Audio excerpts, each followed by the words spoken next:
Hi there, friends. Welcome back to my channel. Today in this video, I'm going to show you how to hide your liked videos on TikTok. Please consider subscribing to my channel and liking this video. Let's get started, guys. Step 1. First, open the TikTok app and find the home screen menu. Step 2. Next, tap on your profile picture at the right side of the screen corner. Step 3. Now, tap on the 3 lines option at the top right of the screen.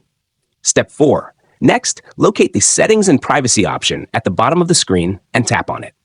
Step 5. Now, locate the Privacy option and tap on it. Step 6. Next, scroll to find the Liked Videos option and tap on it. Step 7. Next, under Who can watch your liked videos, you will see 2 options: Everyone or Only You. Step 8. For the last and most important step, tap on Only You to select it, and now hide your liked videos on TikTok instantly. If you found this tutorial helpful, don't forget to like this video and subscribe to my channel. Thanks for watching, and see you next time.